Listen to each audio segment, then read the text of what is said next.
자, 오늘은 대단원 2단원의 제일 마지막 단원 물질의 전기적 성질 파트 진도 나가도록 할게요. 이 파트는 물리 1의 2단원에 있는 내용이고요. 전체적으로 많이 어렵지는 않은데 혹시라도 동화고 같은 경우나 369 같은 경우에 N형 반도체하고 P형 반도체에 전류 흘러가는 그런 양상까지 설명을 한다면 요거는 수업 시간에 진행하도록 하겠습니다. 자, 그럼 오늘 첫 번째로 배우는 내용 전기적 성질에 따른 물질의 구분 요 파트 보도록 할게요.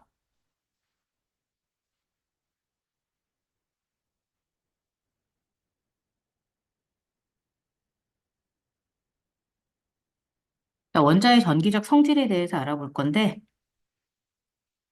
자, 원자는 양 전하를 띠는 원자 핵이 있고, 그 주변에 음전하를 띠고 있는 전자가 어떻게 하고 있어? 움직이고 있는 건데, 이때 원자의 전기적 성질을 보면, 전기적으로는 대체로 어떻다?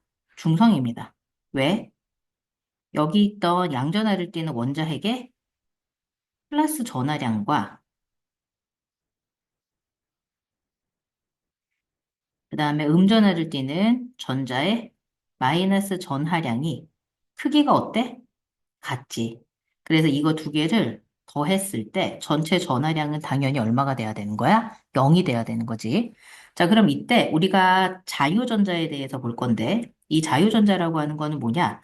원자에 속박되어 있던 전자가 원자에서 떨어져 나와서 물질 내를 자유롭게 이동한다. 그럼 물질 내를 자유롭게 이동하는 전자를 우리가 자유전자라고 하는데, 왜 도대체 원자에 속박되어 있던 전자가 원자에서 떨어져 나왔을까? 그거에 관한 거 좀 간단히 보도록 할게요. 그러면 걔네들이 떨어져 나온 이유가 뭐냐면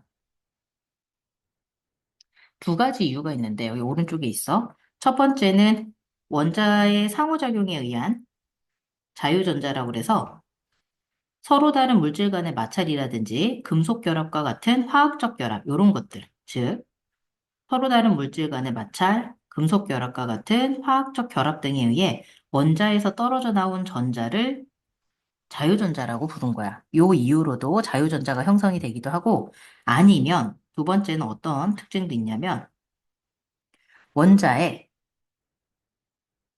빛이라든지 또는 열, 이런 에너지를 공급을 한 거지. 그래서 이런 열을 가하게 될 때, 전자가 에너지를 얻으면 어떻게 돼? 원자 핵의 구속을 벗어나서 바깥으로 나갈 수가 있어. 그러면서 뭐가 된다? 자유전자가 된다. 라고 보면 됩니다. 됐죠? 자, 그러면 이런 내용으로 자유전자가 이제 만들어졌으니까 어떻게 하는지 좀 볼게요. 자, 전자가 전기력에 의해서 원자에 속박이 되어 자유롭게 이동하지 못하는 상태. 지금 여기가 원자에 속박된 전자를 설명을 하는 거야. 그러면 얘네 둘 사이에 정전기적 인력이 작용을 할 텐데 그 전기력이 어떻게 돼? R제곱분의 KQ1, Q2라고 그래서 얘네들 전하량의 곱에 비례하고 이거 전하량이라고 그랬지? 전하량이 커지면 여기 전기력도 커지고 얘네 둘 사이에 거리가 가까워져도 전기력이 커져. 그러면 이렇게 지금 보는 바와 같이 원자에 속박된 전자 같은 경우는 서로 양쪽에 크기가 같고 방향이 반대인 이 작용 반작용으로 서로 원자핵이 전자를 잡아당기고 전자도 원자핵을 잡아당기는 이런 상황을 만들게 돼. 그러면 이 원자핵이 받는 전기력 크기는 어떻게 된다? 전자 사이하고 둘이 크기는 같고 방향이 반대인 이런 힘을 받는다. 자, 그러면 원자핵이 띠는 양전하의 총량과 전자가 띠는 음전하의 총량이 어떻게 돼? 같아지지. 나가거나 들어오지 않으니까. 그지? 그래서 전기적으로 뭐가 된다? 중성이 된다. 즉, 자유전자가 없이 원자에 전자가 모두 다 속박이 되어 있으면 전기적으로 원자는 어떤 전하를 띈다? 전하를 띠지 않는다. 이렇게 보는 겁니다. 자, 그러면 두 번째. 이번에는 물질 내 자유전자 보도록 할게. 자, 원자 사이의 상호작용에 의해 원자에서 떨어져 나온 전자가 자유롭게 움직일 수 있게 되면 뭐가 만들어진다? 자유전자가 만들어져. 그래서 원자 사이의 상호작용이라고 하는 거 아까 얘기했어. 서로 다른 물질 간의 마찰이라든지 금속 결합과 같은 화학 결합, 이런 것들. 아니면 원자의 빛이나 열을 줘서 아예 전자가 에너지를 얻어서 나갈 수 있게 도와주는 거지. 그래서 이런 두 가지 이유에 의해서 전자가 이렇게 자유전자가 돼서 이동하게 되면 전자가 도착하는 게 무슨 극? 플러스 극이 되겠고, 전자가 도망쳐 나온 극이 무슨 극이 되는 거야? 마이너스 극이 되는 거지. 자, 그럼 우리가 플러스에서 마이너스로는 뭐가 흘러간다라는 걸 알아? 전류가 흘러간다라는 걸 알잖아. 그러면 반대 방향으로, 마이너스에서 플러스 방향으로 가는 건 뭐겠어? 전자가 이동하는 방향이겠지. 그래서 전류 이동하는 방향과 전자 이동 방향이 서로 어떻다라는 걸 알아? 다르다라는 걸 알아. 그래서 이 자유전자는 음전하를 띠고 있어서 물질 내 자유전자 이동에 따라 뭘 결정을 하느냐? 물질의 전기적 성질이 달라져. 즉, 여기서 자유전자는 그럼 어떤 역할을 하는 거야? 다시 바꿔 얘기하면 물질의 뭘 결정을 한다? 물질의 전기적 성질을 결정한다라고 볼 수 있어. 전기적 성질을 결정합니다. 이게 자유전자의 특징이야. 자, 그러면 이 자유전자를, 그지? 전기적 성질을 구분할 수 있는 기준이 된다고 했으니까, 전기적 성질을 자유전자의 어떤 특징에 따라서 나누어 보자. 자, 전기적 성질에 따른 물질을 구분하는 내용들의 세 가지를 좀 볼 건데, 자, 이 물질은 물질 내 자유전자 이동에 따른 전기적 성질에 따라서 세 가지로 나누어. 도체, 부도체, 반도체 이렇게 세 가지로 나오는데 부자가 아닐 부자야. 도체가 아니다라는 뜻이거나 아니면 절연체라고 그래서 전류가 잘 흐르지 않는 물질을 얘기를 합니다. 그래서 도체하고 부도체, 반도체 세 가지 특징을 볼 건데 먼저 도체는 어떻게 되느냐? 전압을 걸어 여기다가. 전압을 걸게 되면 플러스에서 마이너스로 뭐가 이동할 수 있어? 전류가 흘러갈 수 있어. 그런데 반대 방향으로는 뭐가 이동해? 마이너스에서 플러스로는 전자가 이동을 해. 그래서 자유전자 이동 방향과 전류 방향이 어떻다? 반대 방향이야. 이때 자유전자가 많아서 전류가 잘 흐르는 요런 물질들을 도체라고 하는데 이 도체의 가장 큰 특징은 뭐가 많다? 자유전자가 많다. 그러니까 전류가 어떻게 된다? 잘 흐르게 되겠지. 그러면 전류가 잘 흐르게 되면 어떤 성질을 가지고 있느냐? 전기 전도성이 아주 높은 성질을 가져. 전기 전도성이라고 하는 건 물질의 전류가 얼마나 잘 흐르는가를 나타내는 성질이 되는데 전기 전도도랑 살짝 다른데 이게 아마 비상 교과서밖에 없어. 다른 교과서에는 없거든. 그래서 전기 전도성은 물질의 전류가 얼마나 잘 흐르는지를 나타내는 성질인 거고 전기 전도도는 이게 식이 있어. 전기 전도도 자체는. 그래서 물질의 전기 전도성을 정량적으로 나타내는 물리량입니다. 그래서 식이 있어요. 그래서 자유전자하고 이온의 양에 따라 결정이 되는데 요거 뒤쪽에서 2학기 때는 할 건데 앞쪽에서는 크게 의미가 없을 것 같거든. 그래서 이 전기 전도도를 설명을 만약에 필요하면 이거는 수업 시간에 하도록 할게요. 자, 그리고 이 전기 전도성이 높게 되면 반대로 이제 또 어떤 특징을 가지게 되냐면 전기 전도성이 높았을 때는 뭐가 잘 흘러? 전류가 잘 흐르잖아. 그러면 어떤 특징이 있느냐? 전기 저항이 작아지는 특징이 있어. 반대가 되겠지. 자, 그 다음에 부도체 같은 경우 볼게. 이 부도체, 절연체라고 그래서 전압을 이렇게 걸어도 전류가 안 흐릅니다. 자, 그래서 자유전자가 얘는 거의 없어요. 거의 없는 거나 마찬가지라서 전류가 잘 흐르지 않게 되는데 전기 전도성이 아주 낮기 때문에 얘는 거꾸로 어떻게 되느냐? 전기 저항이 굉장히 크죠. 전류 흘러가는 거를 도와주지 않으니까 전기 저항이 아주 큽니다. 자, 그리고 마지막에 있는 반도체 같은 경우는 특정 조건, 이 조건에 따라서, 이 조건에 따라서 자유전자가 생겨서 전류가 흐르기도 하고 흐르지 않기도 하고 두 가지가 다 되거든? 그럼 특정 조건이 뭐가 되느냐? 빛이 될 수도 있고, 뭐, 열이 될 수도 있고, 아니면은 불순물을 첨가할 수도 있어, 반도체에. 그래서 이런 특징에 따라서 자유전자가 생겨서 전류가 잘 흐르게 되면, 내가 이 전류의 양을 미세하게 조절할 수 있지. 그래서 이런 것들을 반도체라고 그래. 그래서 이 반도체는 전기 전도성이 어떻게 되느냐? 도체보다는 낮고 부도체보다는 높대. 그러면 이 전기 전도성을 간단하게 써보자. 누가 제일 작은 거야? 절연체. 그 다음에 반도체. 전기 전도성이 제일 큰 건 누구야? 도체. 요렇게 되겠다. 그치? 그러면 전기 저항 같은 경우는 어떻게 돼? 아예 반대가 되겠지. 전기 저항 같은 경우는 절연체가 제일 크고 반도체가 조금 더 작고 도체는 전기 저항이 아주 작고, 요렇게 차이가 날 거야. 자, 그러면 도체들 보자. 여러분이 다 알고 있는 금속들이야. 철, 구리, 금, 니켈, 알루미늄 다. 그치? 우리 원소 기호를 쓸 수 있는 애들이었지? 그래서 얘네들 같은 경우는, 구리 같은 경우로는 뭐 이용하니? 전선. 전류 잘 흘러가라고 쓰는 거잖아. 그지? 그러면 이런 고무라든지 플라스틱 같은 경우는 이 전선 바깥쪽에 뭘 이용을 해? 전선 피복을 겉으로 둘러싸여져 있는 부분. 전선 피복이라고 그래서 겉에 바깥쪽 껍질 부분이지 전류가 흐르지 않게 하는 것들, 이런 것들 하고. 그 다음에 규소나 점안용 같은 경우는 우리가 뭘로 사용하느냐? 반도체, 소자로 많이 사용합니다. 그래서 각각의 이렇게 전기 전도성을 가지고 우리가 필요한 곳에 적재적소에 배치를 하게 되면 훨씬 더 우리가 많은 다양한 상품들을 만들 수 있겠지. 자, 그럼 넘겨서 전기적 성질을 이용한, 활용한 반도체에 대해서 더 배워보도록 합시다.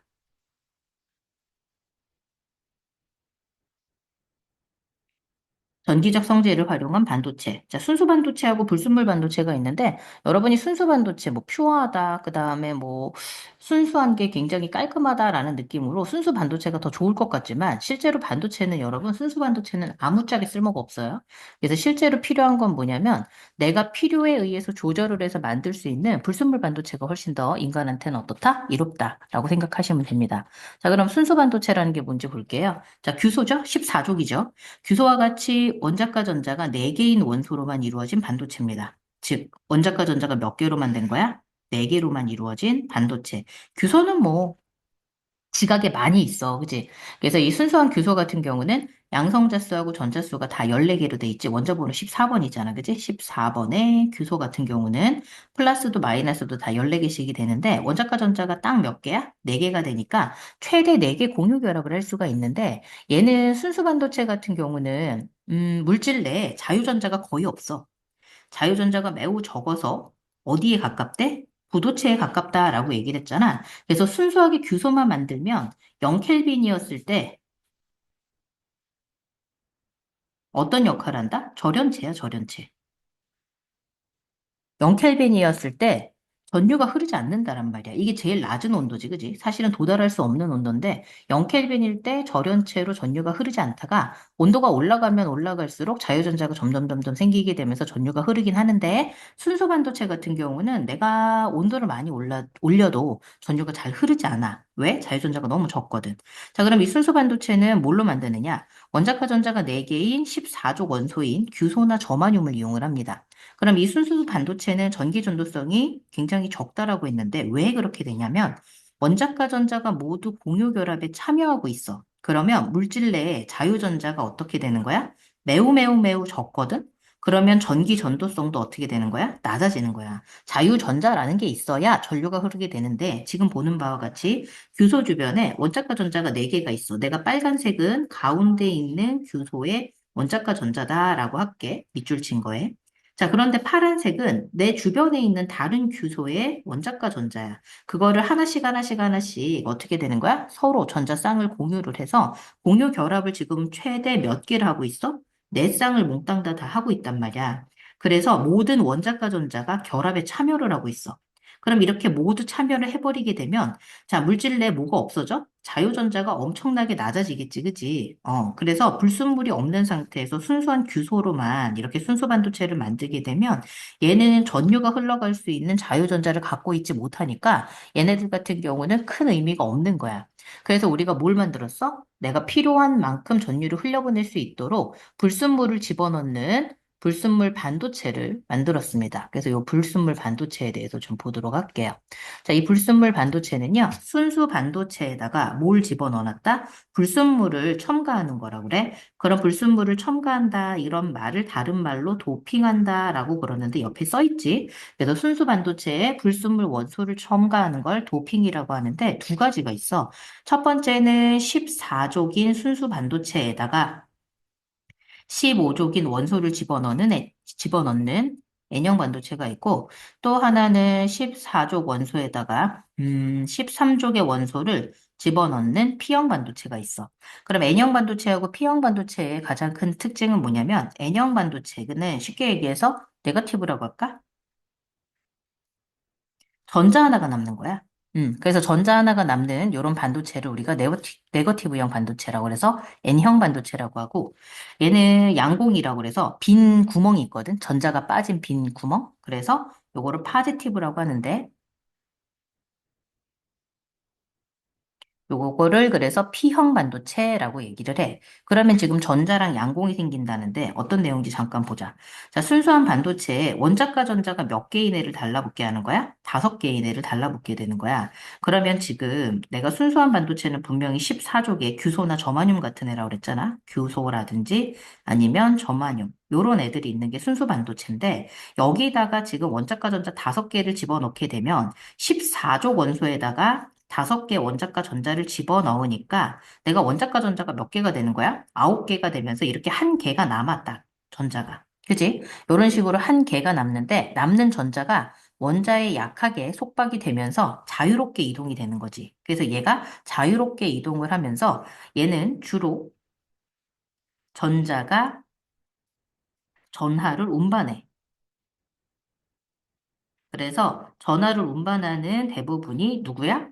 주로 전자가 되는 거지. 하나가 남으니까. 그래서 그 15족 원소가 뭐가 있냐? 인, 비소, 안티모니 이런 것들이 있어. 미안하지만 이거 아셔야 돼요, 여러분들. 내신이니까 다 기억하시고 수능 범위에서도 요 정도는 다 나오게 되니까 인 정도까지는 알 거예요, 여러분이. 그지? 그때 비소나 안티모니 처음 들어보잖아요. 반드시 기억하셔야 됩니다. 자, 두 번째는 N형 반도체인데 순수 반도체에 원자과 전자가 3개인 원자를 집어넣어요. 그럼 이 원소를 집어넣게 되면 어떻게 되느냐? 14족에 13족을 도핑하게 되니까 내가 원자과 전자가 4개랑 3개로 모두 7개가 되는 거지. 이게 한 자리가 비어. 전자가 들어가야 되는데 공간이 빈단 말이야. 그 빈 자리를 뭐라고 하느냐? 양공이라고 불러. 양공. 전자가 빠져나간 빈 자리를 양공이라고 하는데 간단하게 설명을 하자면 어떻게 되느냐? 내가 이렇게 전자가 있어. 전자가 이렇게 마이너스가 따박따박 붙어 있다가 한 자리가 이렇게 빈 자리가 생기는 거야. 전자가 차지하는 공간이 하나가 비어 있는 거지. 그래서 요거를 뭐라고 부르는데? 양공이라고 부르는데 이 양공의 특징이 뭐냐? 만약에 전자가 얘들아 오른쪽에 있는 전자가 왼쪽으로 이동한다고 해보자. 그치? 그럼 요거 그대로 그림을 그리게 되면 오른쪽에 있는 전자가 왼쪽으로 옮겨가면서 전자가 여기에 있게 되겠지? 그럼 양공 어디 갔니 얘들아? 오른쪽으로 갔지. 전자 이동 방향이랑 양공의 이동 방향이 어때? 반대야. 꼭 전류 흘러가는 거에 모처럼 반대처럼 움직이고 있으니 전자 움직임의 반대 방향으로 플러스가 꼭 움직이는 느낌이네. 그래서 파지티브형 반도체라고 해서 이렇게 P형 반도체라고 얘기를 하는데 까먹지 마. 양공은 전자의 반대 방향으로 움직이지만 빈 공간이기 때문에 전하를 띈다, 안 띈다? 띄지 않는다. 아, 전하를 띄지 않는구나. 뭐 중성이다 이런 표현도 쓸 필요가 없어. 왜? 빈 공간이니까. 빈 공간이란 말이야. 자, 그래서 이렇게 순수 반도체에 원자과 전자가 3개가 달라붙어 있는 원소를 첨가한 걸 P형 반도체라고 할 때, 이 P형 반도체는 원자과 전자가 3개인 누구? 붕소, 알루미늄, 갈륨, 요런 것들을 첨가를 합니다. 여러분, 붕소하고 알루미늄은 13족이니까 금방 아는데, 갈륨은 모를 거예요. 고비치니까.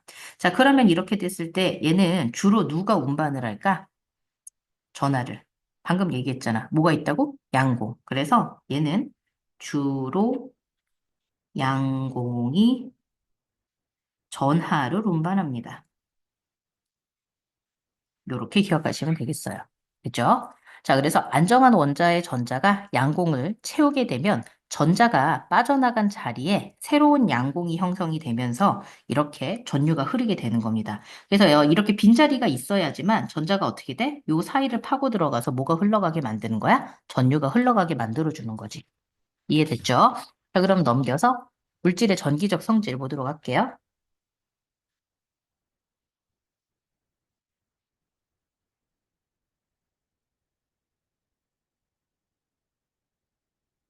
자, 반도체 소자 볼 건데, 반도체의 전기적 성질을 이용하기 위해서 만든 전자 부품인데, 전류를 제어하거나 신호를 증폭하거나 또 아니면 스위치 껐다 켰다 하는 거나 아니면 데이터 저장 등의 전기적 신호들을 모두 처리할 수 있는 게 바로 반도체 소자입니다. 우리가 현대인이 살면서 반도체 소자들 실질적으로 우리가 볼 일은 없지. 휴대폰을 뜯어보거나 뭐 컴퓨터를 뜯어볼 일은 별로 없으니까. 하지만 사실은 반도체가 안 들어간 전자 제품을 찾는 거는 불가능에 가깝지, 그지? 없다고 보면 돼. 자, 그러면 반도체 소자의 재료가 어떻게 되느냐? 대표적인 이 반도체 소자에서 제일 중요한 재료는 뭐야? 규소입니다. 근데 이 규소는 지각의 대부분을 차지하는 규산염 광물에서 아주 쉽게 얻을 수 있어요. 그래서 이 규소 같은 경우는 지각이 많이 있으니까 지각 대부분에서 쉽게 찾을 수 있는데 제일 많이 쓰이는 게 규소가 될 수밖에 없는 이유가 제일 많아서예요. 그죠? 그래서 반도체 제조 공정을 간단하게 그냥 보기만 할게요. 다 외우진 않지만 우리가 실제적으로 보는 건 아니니까 좀 확인을 한다면 자, 규산형 광물에서 얻은 규소를 녹여서 기둥을 만들어요. 이런 식으로 해서 기둥을 만들게 되는데 이렇게 기둥을 만들어서 이 기둥을 얇게 잘라. 대략 그려볼까? 이런 식으로 해서 기둥을 만들어 놓고 얘를 아주 최대한 얇게 자르는 거야. 이게 이제 기술이겠지? 이렇게 얇게 잘라가지고 원판 모양으로 만들게 되거든. 그래서 기둥을 얇게 잘라서 원판 모양으로 만드는데 그걸 웨이퍼라고 부릅니다. 그죠? 그래서 이 웨이퍼 위에 자외선으로 전자회로를 구현해서 반도체 소자를 만드는 건데 이거를 작게 만들고 오류 없이 만드는 게 굉장히 큰 목표가 되는 겁니다. 자, 그러면 이런 반도체 소자 종류가 뭐뭐 있는지 좀 확인해 보고 얘네들 기능들을 좀 나타내 볼게요. 자, 반도체 소자 종류에 다이오드, 그 다음에 발광 다이오드, 유기발광 다이오드, 트랜지스터 있고, 그 다음에 여기 직접 회로도 있는데, 먼저 다이오드 볼게. 자, 반도체를 결합해서 만든 소자를 우리가 다이오드라고 부르는데, 이 다이오드는 N형 반도체하고 P형 반도체를 결합을 시켜서 만드는데, 따로따로 도핑을 하는 거야. 한쪽은 N형, 또 한쪽은 P형 반도체. 그래서 얘는 어떤 특징이 있냐면, 전류를 한 방향으로만 흐르게 하는 성질, 이거를 정확하게 뭐라고 하느냐? 정류작용이라고 그래. 정류작용. 그래서 이 정류작용은 간단하게 뭐냐? 우리가 가정에 들어오는 전기를, 이거 지울게. 잘못 썼어. 가정에 들어오는 전류를 AC라고 하거든? 교류야, 교류.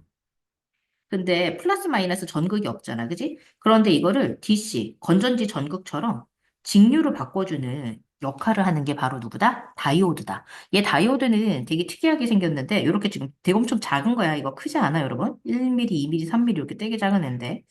얘네들을 지금 전기 회로도로 그리게 된다면 이렇게 삼각형으로 해서 일직선으로 그려. 그러면 이쪽이 플러스 극, 이쪽이 마이너스 극을 연결하게 되는데 왼쪽에서 오른쪽으로는 전류를 흐르게 하지만 오른쪽에서 왼쪽으로는 흐르지 못하게 하는 특징을 가지고 있어. 그래서 전류를 한 방향으로만 흐르게 되는데 이거를 정류작용이라고 그래. 그래서 교류를 직류로 바꾸는 전자부품에 사용한다고 그랬는데 이 대표적인 예가 뭘까? 충전기의 어댑터.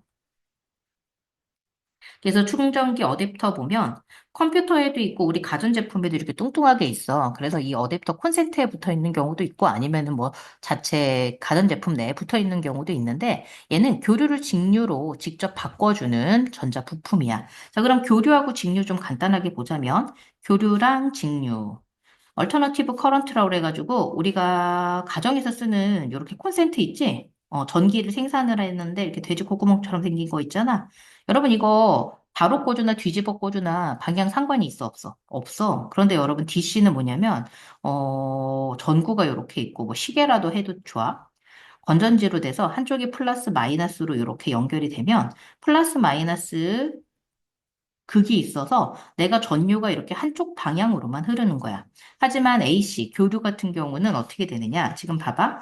전류가 흘러가는 방향이 플러스기도 하고, 그 다음에 반대 방향인 마이너스기도 해. 그래서 이 전체 흐름이 오는 거야, 교류는. 그런데 직류 같은 경우는 에너지만 이렇게 오는 거거든. 그래서 좀 달라. 그래서 교류는 시간에 따라서 전류 세기와 방향이 주기적으로 바뀌는 거고요. 그래서 시간에 따라 전류 세기와 방향이 주기적으로 바뀌는 전류가 되겠고, 직류 같은 경우는 어떻게 되느냐? 시간에 따라 전류가 한 방향으로 이렇게 흐르는 게 바로 직류입니다. 그래서 교류는 이렇게 펄스라고 그래서 파동 형태로 이렇게 온다라고 생각하시면 돼요. 자, 그러면 이렇게 다이오드 같은 경우가 정류작용을 하는데 한쪽 방향으로만 전류를 흐르게 해주는 역할을 하는 거겠지.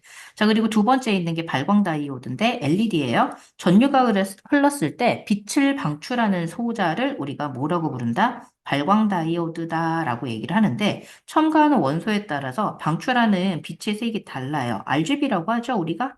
그래서 세 가지 색깔을 다 나타내게 되는데 여기는 RGB가 아니네. 기본적으로 RGB 정도는 기억하고 있읍시다. 그래서 빛의 삼원색인데 뭐뭐뭐 있어요? 빨간색 R, 그다음에 G 초록색이죠. B는 파란색이에요. 그리고 요거 세 개 다 빛이 들어가면 무슨 색이 나와요? 흰색 나오죠? 그죠? 요거 다 알고 있을 거라고 생각해요.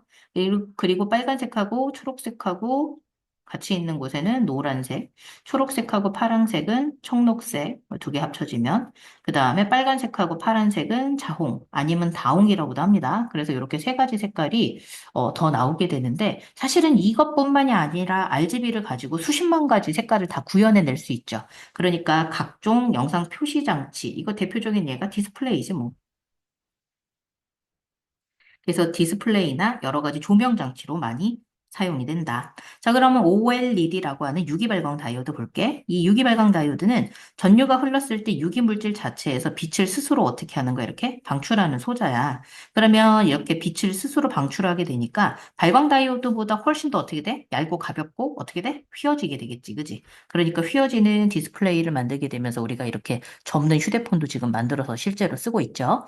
자, 그리고 마지막에 있는 게 트랜지스터. 다이라는 게 여러분 둘이라는 뜻이거든요. 그럼 P형하고 N형하고 두 개가 이제 달라붙어 있는 건데 요거 얇게 돼 있는 부분이 N형이고 이렇게 두껍게 돼 있는 부분이 P형이고 뭐 이렇게 되거든.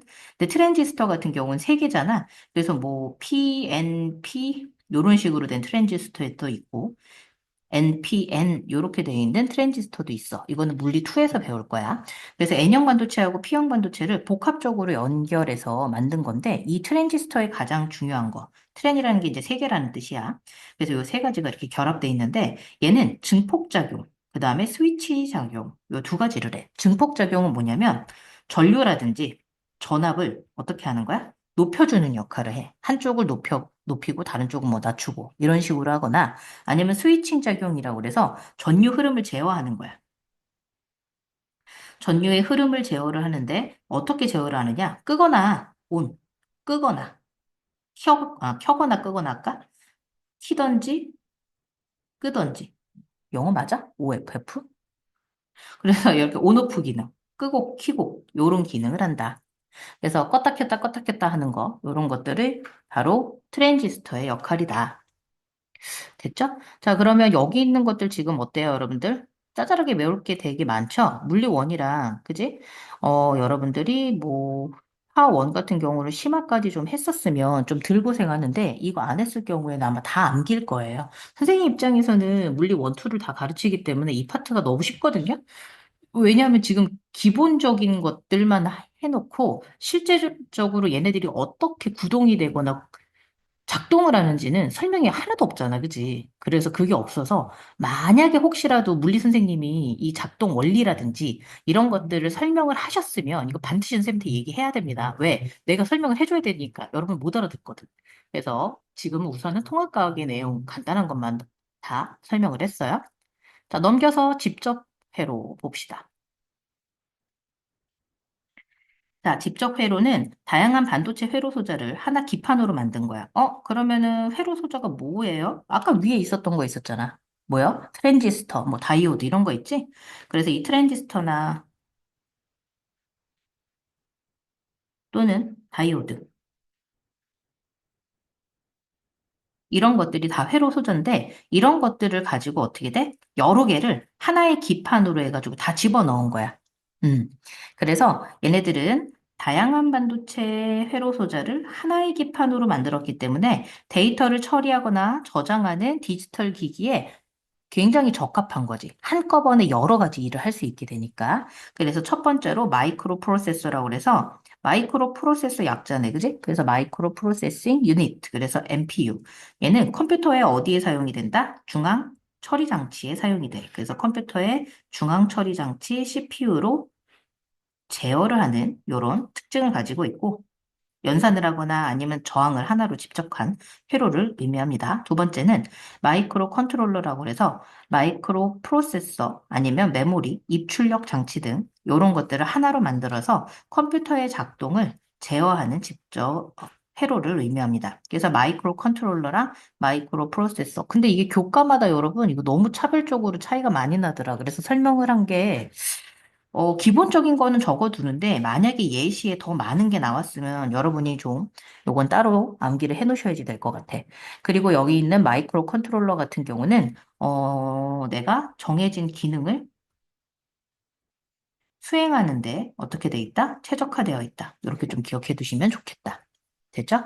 자, 그럼 넘겨서 물질의 전기적 성질을 도대체 어떻게 우리가 활용을 하고 있는지를 봅시다. 자, 도체, 부도체, 반도체 이런 전기적인 성질은 일상생활에서 다양하게 활용되고 있는데 이 세 가지 예시들에 대해서 보도록 할게요. 자, 첫 번째 도체는 전기 전도도가 아주 크다라고 그랬죠?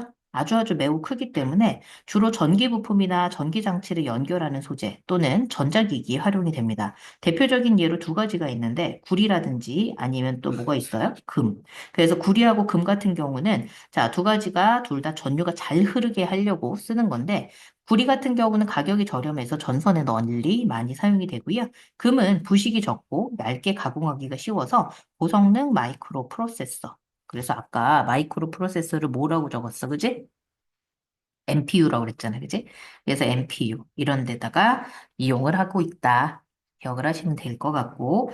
두 번째, 부도체. 전기 전도도가 너무 작지? 도체랑 뭐 완벽하게 반대지. 그래서 전기 절연 소재. 전류가 흐른다라는 거야, 흐르지 않는다라는 거야. 흐르지 않는 거지, 그지? 자, 그래서 고무. 습기하고 화학 물질에 대한 저항성이 우수하고, 그다음에 유연성. 말랑말랑하니까 잘 움직이겠지, 그지? 그래서 전선의 외피, 제일 바깥쪽에 많이 이용이 되는 게 고무입니다. 그리고 세라믹. 고온을 견딜 수 있어서 도자기 생각하면 돼요. 그래서 고전압 전기 분야의 절연체. 그래서 뒤쪽에 송전탑 보면 이렇게 송전탑에 이렇게 전선 연결을 할 때 이렇게 동글동글하게 세라믹으로 된 것도 있거든. 그래서 이걸 애자라고 불러. 그걸 가지고 사용하는데 이게 이제 세라믹 제품도 있다. 알아두시면 되겠고. 자, 그 다음에 세 번째는 유리. 투명도가 높아서 반도체 소자가 이용되는 디스플레이나 센서 등의 보호막이에요. 보호막. 그래서 우리 휴대폰 앞에도 뭘로 돼 있어요? 유리로 돼 있죠. 그죠? 자, 그러면 반도체 마지막 볼게요. 온도, 습도, 압력 등 다양한 외부 변화에 의해 전기 전도도가 달라지는 다양한 반도체 소재로 제작이 돼서 각종 센서라든지 자율주행 장치, 태양광 발전 장치, 인공지능 장치 등 첨단 기술의 핵심 소재에 많이 활용이 되고 있습니다. 대표적인 예로 아까 했던 발광 다이오드 있죠? 빛을 방출하는 소재라고 해서 디스플레이나 LED에 많이 사용이 되고요. 요거 동그라미 해놓을까요? 그 다음에 트랜지스터 같은 경우는 각종 센서에서 온도, 습도, 압력 등에 의해 약한 신호를 증폭시켜가지고 얘네들을 가지고 이렇게 센서를 만들 수 있다. 이렇게 나오게 되는데 내용이 너무 많아요. 그죠? 짜잘하게 외울 게 많으니까 좀 신경 쓰시기 바랍니다. 자, 넘겨서 77페이지 볼게요. 자, 물질의 전기적 성질을 활용한 예시. 뭐 다 예시죠, 그죠? 예시 엄청 많아가지고 짜잘하게 외울 거 많으니까 미리 합시다. 시험 전날에 달달 외운다고 여러분이 이거 잘 풀지 못할 거예요. 자, 도체, 부도체, 반도체 같은 경우는 각각 다른 전기적 성질을 가지고 있기 때문에 제품에 필요한 다양한 기능을 제공할 수 있는데 전선, 터치스크린, 태양 전지판 사용하고 있는 제품들이 한 가지가 아니에요, 여러분. 전선 안쪽에는 전류가 잘 흘러야 되니까 어떻게 돼? 도체를 사용을 하죠. 그래서 도체는 전기적 성질이 어떻다? 굉장히 뛰어나니까 사용을 한 거예요. 하지만 이 전기적 소재가 바깥쪽에 이 외피에 나오게 되면 된다, 안 된다? 안 된다. 외부로 전류가 흐르는 건 막아줘야 되니까 이 고무나 합성 수지로 도체를 감싸서 부도체 같은 요런 것들을 가지고 외부로 전류가 흐르는 걸 막아주는 역할을 하겠죠. 자, 그리고 휴대폰 같은 경우는 반도체로 터치스크린 이제 만들게 됐을 때 손가락 자체 전류를 감지하니까 얘는 전기적 성질, 특정한 상태에서만 전류가 흐르는 걸 감지하는 거지. 그래서 투명 전극을 이걸 반도체를 이용해서 사용을 하지만 이 위쪽에는 강화 유리를 집어넣어가지고 외부 충격으로부터 제품을 보호해주는 역할도 하죠. 그래서 강화 유리에는 부도체의 제품을 사용을 합니다. 자, 그리고 태양 전지판 볼게요. 빛을 받으면 전압을 발생시킨다. 즉, 무슨 에너지를 무슨 에너지로 바꾸는 거야? 빛 에너지를 전기 에너지로 바꿀 수 있는 장치지. 그래서 이 반도체를 집어넣어서 이렇게 전류를 생산해 내는데, 그 바깥쪽에 외부로부터 태양 전지를 보호하기 위해서 구도체인 투명 수지를 사용을 해가지고 바깥쪽에 뭐 쉽게 얘기하면 코팅한다 생각하면 될 것 같아. 그래서 이런 것들이 바로 물질의 전기적 성질을 활용한 예시가 되겠다. 그럼 이 전기적 성질을 우리는 어떻게 사용을 한다? 도체든 부도체든 반도체든 다양하게 우리가 필요에 의해서 한 제품 내에도 여러 가지를 동시에 사용을 하고 있다. 요거를 알아두시면 될 것 같아요. 자, 그럼 세 번째, 반도체를 이용한 센서들 볼게요. 센서가 진짜 외울 게 많아요. 자, 센서를 지금 확인을 해보면 첫 번째, 반도체는 조건에 따라서 전기 전도도가 달라지는데 다양한 이 반도체 소자로 제작이 되어서 온도, 습도, 압력, 가스, 적외선 등을 감지하는 각종 센서로 활용이 될 수 있다. 이거 앞쪽에 1단원에, 그치? 센서가 여러 가지가 좀 있었어. 그거랑 조금 연계를 해서 기억을 해 두셨으면 좋겠다. 첫 번째는 온습도 센서 보이죠? 가정에 이거 하나씩 있었을 것 같아요. 여러분 애기였을 때 엄마들이 다 갖고 계셨을 텐데, 반도체 소자가 온도나 습도 등 변화에 따른 전기 전도도 변화를 감지를 해서 이렇게 온도라든지 아니면 습도를 표시하는 장치입니다. 그리고 두 번째는 압력 센서라고 그래서 반도체 소자에 압력이 가해졌을 때 압력에 의한 전기 전도도의 변화를 감지하는데 이렇게 타이어에 바람 넣거나 그랬을 때 이 압력을 좀 측정을 하죠. 자, 가스 센서라는 거는 반도체 소자 표면에 가스가 접촉했을 때 전기 전도도 변화를 감지를 해서 우리가 실제로 가스가 뭐 누출이 됐다든지 아니면은 뭐 일산화탄소가 더 많아서 경보음이 울리게 한다든지 뭐 이런 것들이 있겠고, 자, 적외선 센서 같은 경우는 반도체 소자에 적외선 빛이 도달했을 때 빛에 의한 전기 전도도 변화를 감지를 해서 온도를 측정을 하는 장치입니다. 자, 그러면 전기적 성질만 이용을 해가지고 뭐 하는 건 아니고 다른 성질도 뭐 이용할 수 있잖아요. 그래서 이런 것들 간단하게는 좀 보도록 할게요. 요거 말고도 어떤 특징을 가진 다양한 물질이 있을 텐데 우선 교재에 나온 것만 보자면, 자, 내열 유리 같은 경우는 내열성이라고 해서 내열 유리컵 같은 경우는 열을 받아도 쉽게 구조가 변하지 않으니까 잘 깨지지 않죠. 그래서 뭐 얼음물을 담아서 먹든 아니면 뭐 뜨거운 물을 담아서 먹든 상관이 없고, 바이메탈이라고 해서 이거 어디에 들어가냐면 대표적으로 다리미? 다리미가 제일 많이 들어가겠다. 다리미 같은 데가 많이 들어가는데, 온도 변화에 의해서 휘어지고 펴짐을 이용을 하는 거야. 그래서 내가 특정 온도를 맞춰놓고 내가 그 온도에 도달하면 이 바이메탈이 휘면서 이렇게 전류가 흘러가지 않게 딱 떨어지고 이렇게 만듭니다. 바이라는 게 무슨 뜻이냐면 둘이라는 뜻이고요. 메탈이 금속이잖아요. 그래서 양쪽에 이런 식으로 돼서 두 개를 한쪽이 온도에 의해서 늘어나는 정도가 다른 걸 두 개를 붙인 거예요. 그래서 만약에 열받은 쪽이 더 많이 늘어나는 쪽이 있으면 이게 휘어지는 거거든. 그래서 이런 것들 전기적 성질 외에도 금속의 특정한 성질을 이용한 거고. 자, 세 번째는 창문은 투명성이라고 그러죠.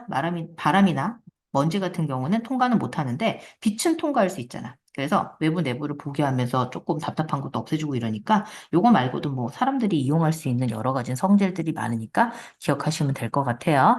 자, 여기까지 해서 지금 암기 부분은 다 끝내시고요. 뒤쪽에 있는 문제 지금 새로 와가지고 3월 달에 새로 와가지고 안 풀려 있는 친구들은 모두 다 풀기 바랍니다. 그리고 뒤쪽에 있는 78쪽에 반도체 특징하고 활용은 수업 시간에 조금 더 하긴 하겠지만 앞에서 이미 설명을 거의 다 했어요. 그래서 요거 적어 놓으시고 문제지 다 끝내시면 이번 시험 범위는 거의 다 끝날 것 같아요. 고생하셨습니다.